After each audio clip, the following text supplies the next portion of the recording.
Hello everyone! Kamusta ang lahat? At kamusta ang mga bougainvillea plants nyo? It's Mikel here and welcome back to my channel. Last time, I trimmed my bougainvillea plants and today is the second day or the continuation ng ating video. Kaya naman for today's episode, ang gagawin ko naman is maglalagay ako ng fertilizer right after trimming.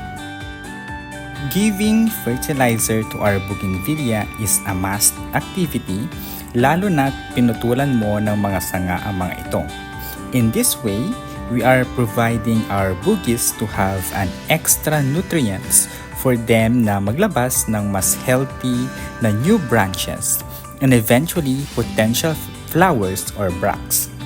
If you want to know kung ano itong fertilizer na gamit ko right after trimming, better watch hanggang dulo para magkaroon kayo ng idea. But for now, watch ka muna at lalagyan ko ang lahat ng bugis ko kaya dyan lang kayo at samahan nyo ako. And kung matatanong nyo guys kung how frequent kayo maglagay ng fertilizer sa inyong mga bougainvillea plants and anong fertilizer na gamit nyo, ako kasi depende kung ano yung intention ko for my bougainvillea. But yung monthly fertilizer na gamit ko for my bougies is usually yung Yara Mila Winner. Ito talaga yung parang maintenance nila monthly. And if to treat naman yung certain bougainvillea issues like chlorosis, naglalagay naman ako ng iron sulfate fertilizer. Or if you want naman na mag-flower ang iyong bougies, gumamit ka ng blooming fertilizer. So, depende talaga pero okay na si Yara Mila Winner na fertilizer which is yun din ang gamit ng iba't ibang bougie sellers, lovers, and propagators. Naglalagay ako usually ng fertilizer sa aking bougainvillea ng early morning. Aside sa hindi pa ganon kainit pero pwede din naman sa hapon mga 4 PM onwards ganon. And paano ko naman nilalagay yung mga fertilizer? Sa paglalagay ng fertilizer, nilalagay ko malayo sa pinakapuno para maiwasan na masunog yung bugis kasi as we all know na mainit ang fertilizer that could possibly burn your bougainvillea. Kaya ingat din sa paglalagay ng fertilizer. Tapos pwede din ilagay directly kung yung mga granules na fertilizer and pwede din ihalo sa water at ididilig. Ginagawa ko yan gamit ang Yara Mila Winner. Right after mong lagyan ng fertilizer ang mga bougainvillea, huwag kakalimutang diligan ito ng water if directly mong nilagay yung mga fertilizer granules sa potting mix.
Habang ako ay naglalagay ng fertilizer and baka sakaling napadpad ka sa aking channel, and if you are happen to be new to my channel at hindi pa nakasubscribe, pakiclick na ang subscribe button para maging updated ka sa latest at sa susunod na videos ko kaya ngayon. And if you are nakasubscribe na, I would like to take this opportunity na magpasalamat sa aking mga viewers na matiyagang nanonood sa current and past videos ko. Maraming salamat po. At lalong-lalo na sa mga subscribers ko na patuloy na sumusuporta sa aking channel. Thank you so much. And so ayun guys, itong gamit ko palang fertilizer after kong i-trim itong mga bugis ko is high in nitrogen content, which is good for the fast growth ng mga new branches nila. This one is called urea and nabili ko lang ito online. And maganda siya guys at nagiging lush talaga yung bugis nyo if ito yung gagamitin nyo at ito ang ilalagay nyo after trimming.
And there you have it guys.